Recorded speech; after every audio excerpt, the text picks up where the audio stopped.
We strengthened NATO in a significant way. And I'm getting calls, I'm not going to go into it, I can't, from a number of European leaders asking me to get engaged. I'm not. Get them in place. These things are different. You know, I often ask the question, I ask it to you rhetorically. If America doesn't lead the world, who can? Great question. No, not a joke. This is my video update on this Saturday afternoon, July the 5th, coming to you from Belgrade, Serbia. Let's talk about some news. And let's start things off with the IAEA being told to leave Iran. We have received the news that IAEA inspectors have been asked to leave Iran, and I believe they have left. Tehran has suspended cooperation with the IAEA following U.S.-Israeli strikes on its facilities.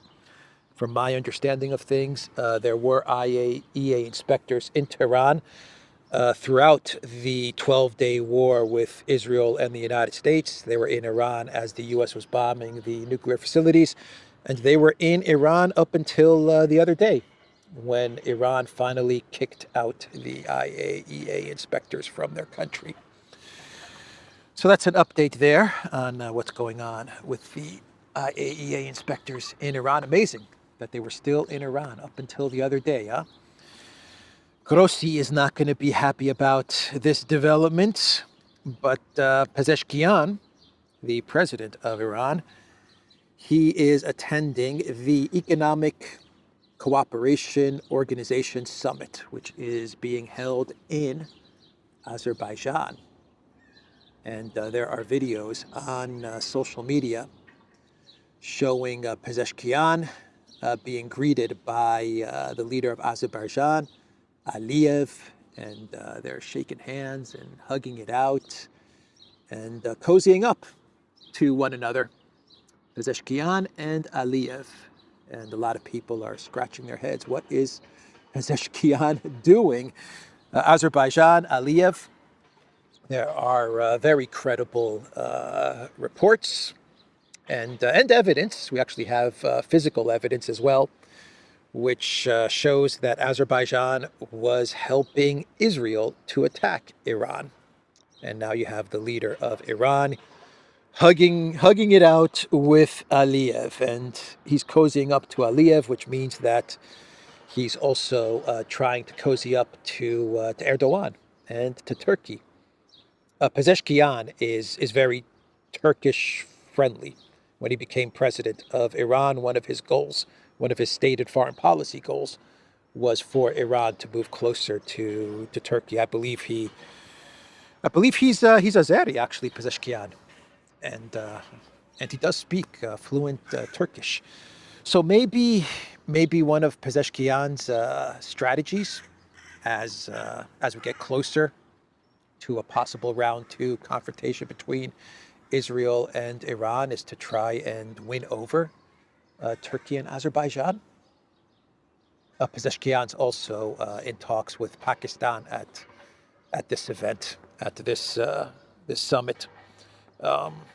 Pakistan came out in support of Iran during the 12-day war. There were even reports that Pakistan was telling Iran, we'll even give you nukes. But I think Pakistan has denied these reports. But maybe Peshkan's strategy is to try and win over Turkey and Azerbaijan and get closer to Pakistan instead of working with Russia and China. Maybe that's what he's looking to do. Or maybe this is just about keeping your enemies close to you, kind of thing. Dangerous move, getting close to Erdogan, man. Very, very dangerous diplomacy there. Foreign policy strategy to try and win over Erdogan. If Erdogan has a choice between Iran or Israel and the United States, Erdogan's going to go with the United States and Israel. Anyway, a lot of people talking about Peshkan and Aliyev at the Economic Cooperation Organization.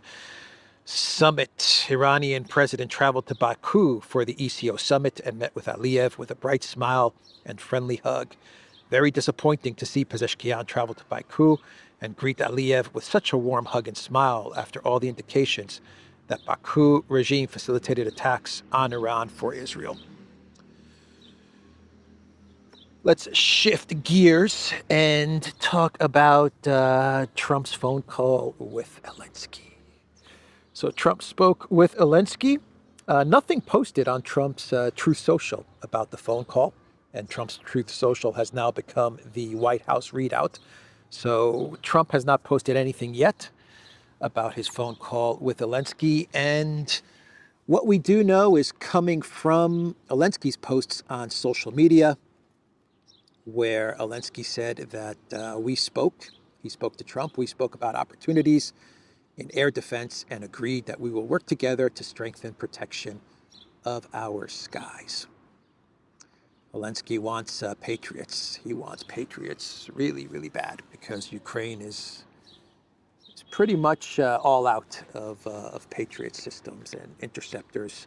The other day, the Russian Ministry of Defense, as they were hammering Kiev, they claim that they hit an airport in Kiev, I believe the Boryspil airport, and at this airport was a Patriot system, and they smashed that Patriot system. This is coming from the Russian Ministry of Defense.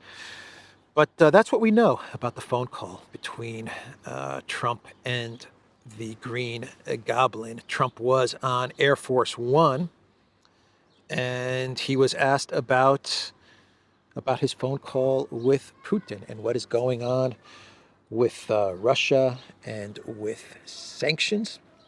And Trump said that Putin is very professional in the way he has handled sanctions. That dog is living the life. That dog is living the life. All right. So Trump said, Putin is a professional in the way he handles sanctions, hinting that Trump is going to place more sanctions on Russia. But he said the sanctions are biting sanctions. They're pretty biting sanctions, is what Trump told the media. They're such biting sanctions that Russia's GDP continues to grow. That's how biting the sanctions are. Two of these guys. Hey, buddy. All right. Let's continue. Speaking to reporters aboard Air Force One on Friday, Trump confirmed that the two leaders discussed potential sanctions during Thursday's phone call. I would say Putin is not thrilled with it, but he's been able to handle sanctions. But these are pretty biting sanctions. The Russian president, he added, is fully aware that the U.S. could ramp up the pressure. He's a professional. It may be coming, Trump added. Trump also said that he's very unhappy with the call to Putin. He said that again on Air Force One. He's unhappy at the fact that Putin did not go with Kellogg's ceasefire plan. Putin cannot be fooled into agreeing to a Minsk III. And Kellogg's plan seemed so solid, huh? It just seemed like it was going to work. So Trump went along with Keith Kellogg, and he just cannot fool Putin. Damn it, Putin, why did you not fall for Minsk III? So this is upsetting Trump. Trump is very upset that he went along with Keith Kellogg and that Putin and Russia was not fooled by the brilliance that is Keith Kellogg and the Keith Kellogg ceasefire plan.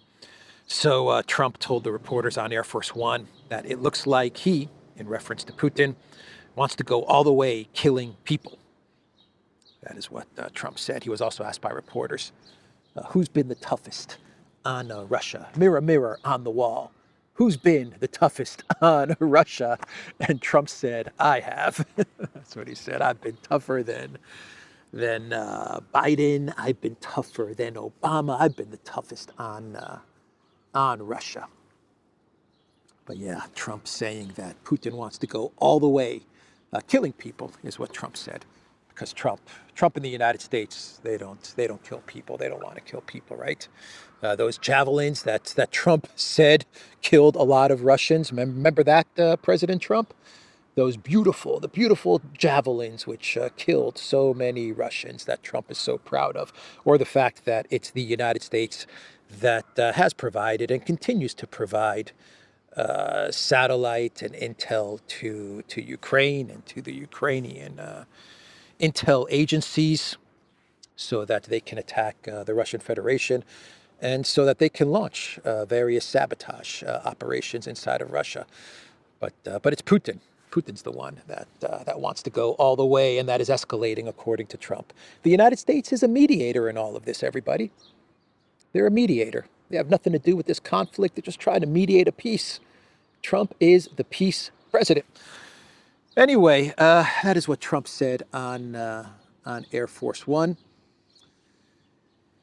Maloney, she is saying that Trump and the United States has not halted weapons shipments to Ukraine. Maloney said that the United States has reviewed the components, various weapons and the components that it is supplying to Ukraine, but has not halted all of its assistance to Project Ukraine. That's true, Maloney. that's fact. So bravo, Georgia Maloney. You figured it out. Yes, the United States has not halted all of the weapons going to Project Ukraine. And this is a pause. This is not a cancellation, Georgia Maloney. But that's Maloney trying to look at the bright side of escalation in war, right? Warmonger Georgia Maloney. Don't worry, everybody in Europe. Don't worry, Zelensky. We'll still be able to escalate and still continue to fight the Russians until the last Ukrainian. No need to worry. This is just a pause. This is just a pause, just a halt. And it's not a pause on all the weapons, just some of the weapons. That's Georgia Maloney consoling her EU globalist friends and the Green Goblin. So the Washington Post put out an interesting article the other day with the title, Trump's Ukraine weapons freeze is GOP coalition management. The U.S. can't meet all its global commitments, and Trump is making political choices accordingly. So in this article from the Washington Post, they're basically confirming what we have been reporting on the Duran for the past couple of weeks when it comes to Project Ukraine, which is that the United States is overextended. And when the 12-day war started against Iran, the United States had to make a choice. Israel or Ukraine?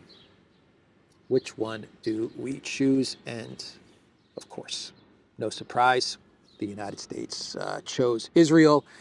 And contrary to the neocon religion and the neocon ideology, the United States does not have unlimited power and unlimited money, though it does act like it has unlimited money the way the United States prints. But unlimited weapons it definitely does not have. And the Washington Post is pointing this out. And they are saying that the problem with the United States is something called the Lipman gap. The problem with the U.S. military, according to the Washington Post, is called the Lipman. Why am I having a hard time saying that? The Lipman gap. And basically, the Lipman gap says that U.S. defense commitments around the world exceed its military power. I believe Lipman was a journalist who came up with this theory, the Lipman gap. It's like gravity, right? Or like E equals MC squared or something like that. The Lipman gap. U.S. defense commitment around the world exceed its military power. And so the Washington Post, in this article, they explain that Trump pretty much had no other choice but to pause weapons going to Project Ukraine and redirect those weapons to Israel in order to take on Iran. And it goes on to explain why Trump made this decision. And it says that Trump made this decision for many reasons. One is obviously the United States is going to support Israel over Ukraine. That's a no-brainer. Another reason that Trump decided to halt weapons to Ukraine and to focus on Israel and the conflict with Iran is that Ukraine is losing. So why continue to double and triple down on a conflict that you're losing? Why escalate a conflict with a great power like Russia? Why get bogged down in a prolonged war? The Washington Post says that Trump would prefer a shorter war to a longer war, because Trump would prefer a short, brief conflict where he can boast about the U.S.'s military victories and Trump's brilliant military strategy. So he prefers shorter wars. It's better for media, for PR optics, and stuff like that. And so it basically comes to the conclusion that if you look at the Lippmann gap and you factor everything into the equation, Trump was going to halt weapons deliveries to Ukraine, and he was going to choose Israel and going after Iran. The Washington Post also says that there's a better chance at success with Iran than with Russia, a smaller country. So it gives Trump a better chance at a military victory going after a smaller country like Iran. Towards the end of the article, the Washington Post says Trump's hawkish swerve on Israel and dovish swerve on Ukraine isn't strategic schizophrenia. It's an amoral political compromise, which tends to be the result when America has to ration its power. So NBC News, they reported yesterday that the person behind the halt of U.S. weapons to Ukraine is none other than Pete Hegseth. Not Eldridge Colby, but it is Pete Hegseth who took the decision, the unilateral decision, according to NBC News, to pause weapons to Project Ukraine. And NBC News found 3 military officials whose name NBC News does not tell us. Anonymous, unnamed military officials. I believe NBC News said they were generals, and they claim that they've looked at the U.S. weapons stockpiles, and Pete Hegseth did not have to halt weapons to Project Ukraine. Big surprise. The military generals, who I am guessing have some sort of nice relationship with the MIC companies, they are saying that Hegseth did not need to halt weapons to Ukraine, that the U.S. has more than enough weapons and can produce more than enough weapons for both Israel and the war with Iran, and Ukraine and the war with Russia. That is what NBC News is reporting. And neocon high priest, what's his name? Sikorski, the foreign minister of Poland. I forgot his name. Radoslav Sikorski. Thank you, USA, for blowing up the Nord Stream pipeline. Radoslav Sikorski, very high up on the neocon ideology ladder, along with his wife, Anne Applebaum. Very respected neocons. He is telling Trump that Putin is mocking him. Putin is punking you, U.S. President Trump. He's mocking you. That is what Sikorski is saying, and he is demanding that the United States, he's urging that the United States renew military aid to Ukraine after the airstrikes into Kiev. The punishing, devastating airstrikes into Kiev really rattled Sikorski, and he is demanding of the United States, you must renew full military aid, weapons, money to Project Ukraine. And U.S. President Trump, Putin is mocking you. So that's another reason to give Ukraine more money and more weapons. The neocon thinking, there is no Lippmann gap. unlimited weapons, unlimited money, unlimited power. That's from, what movie is that from? That's from Revenge of the Sith, isn't it? With Emperor Palpatine about to be demolished by one of the Jedis. And then he says, unlimited power, and he lightning blasts the Jedi. Samuel Jackson, I forgot his name. Yeah, unlimited power. Those are the neocons, man. Every time I think of the neocons, I think of Emperor Palpatine. Unlimited power. Oh boy. Here's some breaking news. Here is some really interesting breaking news from Bloomberg. BlackRock halted Ukraine fund talks after Trump's election win. BlackRock halted Ukraine fund talks after Trump's election win. So Trump won in November. And now we're getting a report from Bloomberg saying that BlackRock has halted its money-raising efforts for Ukraine reconstruction. That's right. No multi-billion-dollar Ukraine investment recovery fund for you, Zelensky. That's over. It is over because of a lack of interest from investors to pour money into Project Ukraine over fears of uncertainty. Go figure.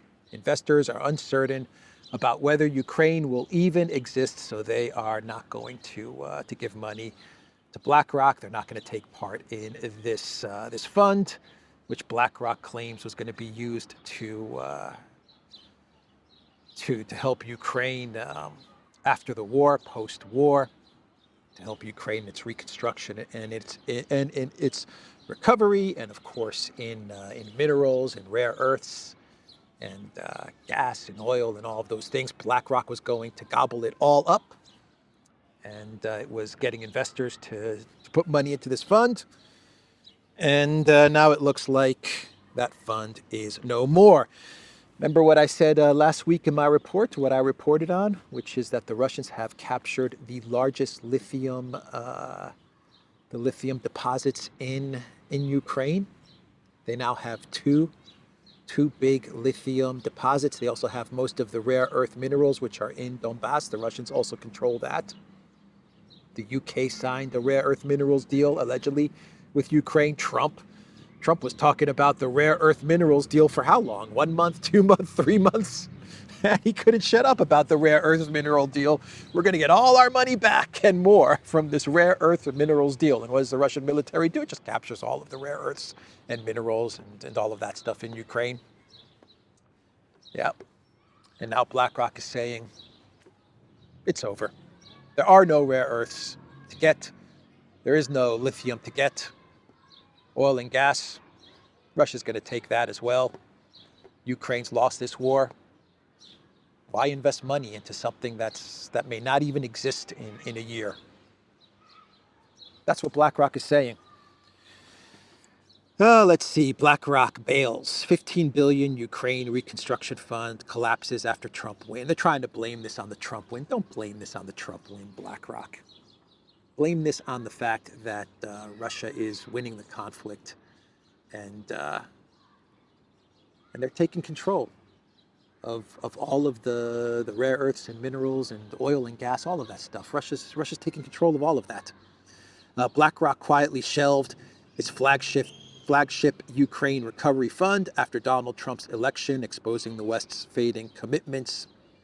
U.S. cold feet, the key points, U.S. cold feet under Trump left Germany, Italy, and Poland as lone backers. $2.5 billion in pledges evaporated as investors fled wartime uncertainty. Zelensky's July recovery conference in Rome now risks becoming a donor ghost town. Yeah, Zelensky is taking part. I believe it's going on now, isn't it? It's either going on now or it's about to take place. A recovery drive, recovery fund event in Rome so that Zelensky can raise money for Ukraine's recovery. BlackRock is gone now. BlackRock's gone. The investors are gone. The United States is out. Rare earth minerals deal was a big farce, a joke. So you have Italy, Poland, and Germany. They're committed to Ukraine's recovery initiatives, Ukraine's recovery fund. You know, if BlackRock is gone, this thing is completely collapsed. So that is big news. You know what they're going to say now? You know what's going to happen? Now that they're going to have no money from BlackRock coming in, they're going to push even harder to continue to tap into the Russian frozen assets. So far, they claim they've only tapped into the interest of the Russian frozen assets, which is just a load of bollocks, in my opinion. But they're going to make a big push to just take all of whatever remains of the 200 billion. Whatever's left of that 200 billion, they're going to make a big push to just try and take it all. Because the money's drying up, man. The money's drying up as reality is starting to hit. It hit Macron the other day. That is why he called Putin. And reality is definitely hitting BlackRock. So since we're talking about BlackRock, let's talk about BlackRock Merz, right? He's in a panic. BlackRock Merz. According to Bild, Merz wants secret arms deal with Trump. It's such a secret that Bild is reporting on it, right? Merz wants Patriots. That's what he wants, Patriots. That's what he wants from Trump, is Patriots.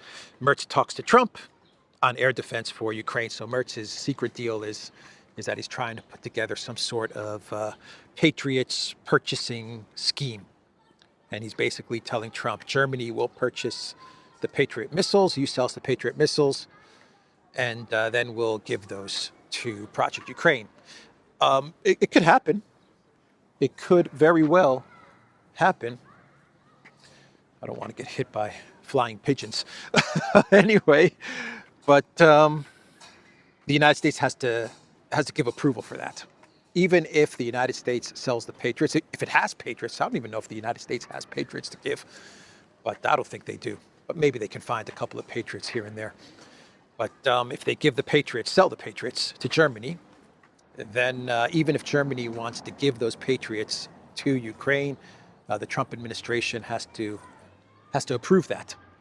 So it's not so straightforward as Merz is making it out to be. But that's Merz's brilliant plan. That's BlackRock Merz's brilliant plan. He's trying to save whatever he can of Project Ukraine because, well, BlackRock Merz.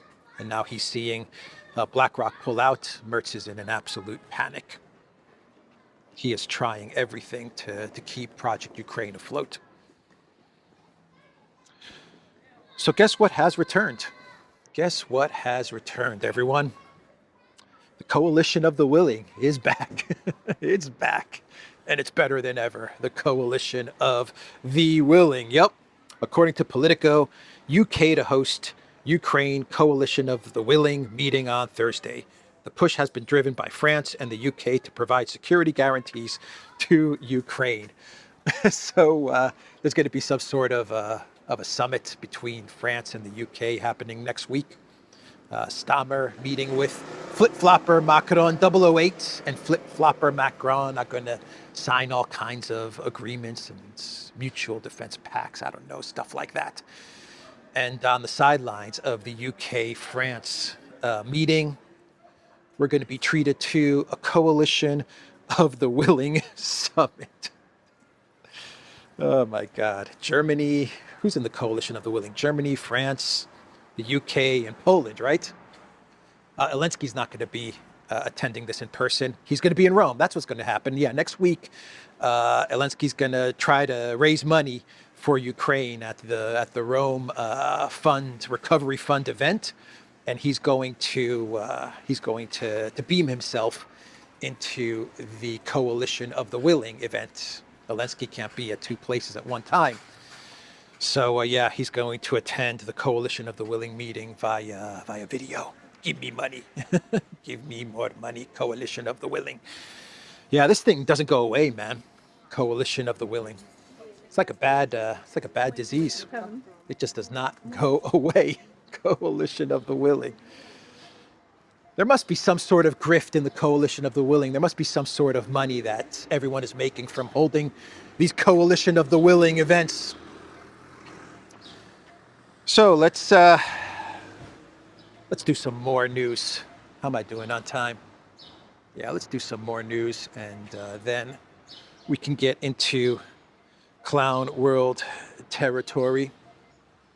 So the prime minister of Romania, he said in a statement the other day that Romania will not be sending troops to Ukraine no matter what happens. He said there will be no boots on the ground in Ukraine coming from Romania. He said that Romania will continue to militarize as NATO is requiring it to. It's going to try and get to 5% of its GDP to NATO. Never going to happen. That is going to bankrupt Romania. But as far as boots on the ground go, he is saying no way. So always trust the politicians, right? You can trust the politicians. If he says no Romanian troops in Ukraine to fight Russia, trust him. There will be no Romanian troops in Ukraine to fight Russia, right? Right. So Aristovich, Zelensky's one-time BFF, his best buddy, who has now become his nemesis. I don't even know where Aristovich is. I've heard the United States, I've heard Australia, I've heard New Zealand. Where is Aristovich? Anyway, he put out a video, and Aristovich, well, let me just read you what Simplicius the Thinker posted. Aristovich drops another bombshell. Russia is only committing 5% of its budget to war. According to Aristovich, if Moscow wanted to, it could mobilize 2 million troops, ramp up spending, and erase Ukraine from the map in months, cracking Kiev like a rotten walnut. That is what Aristovich said. Only 5% is what Russia is committing to the conflict in Ukraine. It's very different from what the collective West media has been reporting for 3 years, right? Russia's in a wartime economy, and they're committing 40% of their economy into Ukraine, and Russia's economy is in tatters and it's going to collapse because they're committing 40% or 50% to Project Ukraine. Now Aristovich is coming along and saying, yeah, it's about 5%. Aristovich dropping truth bombs. He wants to be president of whatever Ukraine is going to be. That's what Aristovich is aiming for. One more story, and we'll get to clown world, though this is probably a clown world, to be quite honest. From The Guardian, Keir Starmer says, good relationship with Donald Trump based on shared family values. On the first anniversary of Labour taking power, Prime Minister says it's in the national interest for the pair to connect. It's family values that brings Starmer and Trump close together? Really? Really? No, I'm not seeing it. 008 Starmer. I don't know. I think he's taking a jab at Trump. He's insulting Trump. I don't know. Interesting statement from Keir Starmer. Interesting article from The Guardian. And we are now in clown world territory, no doubt about it.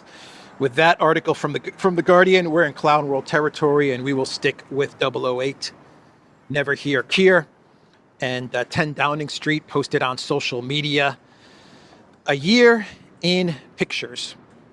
1 year in pictures at 10 Downing Street as Keir Starmer celebrates 1 year in office. And so 10 Downing Street, they decided to post all kinds of pictures of Keir Starmer in action. The brave, fearless, competent, brilliant Prime Minister of the UK, 008, Keir Starmer, 1 year in pictures. Yeah, I went through these pictures. Very nice pictures of Starmer in action. Starmer governing the UK. I wonder if some pictures were missing. I wonder if 10 Downing Street had some other pictures that would have been more interesting for everybody to see of Keir Starmer's 1 year in office. Anyway, I'll leave it there. Let's do one more clown world. And this has to do with Tikhanovskaya's husband. Remember the story that I talked about with Svetlana Tikhanovskaya, who is Juan Guaido of Belarus, the Juan Guaido of Belarus, and her husband was involved in the regime change of which way? Regime change of 2020, wasn't it? When they tried to remove Lukashenko, and her husband was arrested, and then Tikhanovskaya, Svetlana, took over, and she became the leader of the color revolution in Belarus. And a couple of weeks ago, Lukashenko released Svetlana's husband, Tikhanovskaya, and now he's in Poland or Lithuania or wherever with his wife. Anyway, let's get to the clown world. So Juan Guaido, Tikhanovskaya's husband, he put out a video where it looks like he tried to raise money to continue the regime change of Lukashenko in Belarus. And from what I understand from this post on X, that he raised a whopping $100. And he's upset about that. The regime change business is not what it used to be. Zelensky sucked up all the donation money, all the USAID, NED money. Yeah, Zelensky sucked all of that up. I don't know, but the regime change business is not what it used to be. From 5 years ago, that's when the regime change business was really hot. But anyway, Anatoly Sharij says, I don't understand anything. Tikhanovskaya's husband is asking for money, but no one is sending him any. So there won't be a strong blow against Lukashenko. But as a European taxpayer, may I ask, where are the tens of millions of euros that were previously allocated to Tikhanovskaya? Did she spend them all? Did the Lithuanians steal them? That is the post from Anatoly Sharij, who I believe is a Ukraine journalist in exile, I think. I'm not sure. Anyway, yeah, it looks like he was trying to make some money and was unable to raise the money that he wanted. Anyway, that is the video, everybody. TheDuran.locals.com. We are on Rumble, Odyssey, BitChute, Telegram, Rockfin, and X. Go to the Duran shop, pick up some merch. Link is in the description box down below. Take care.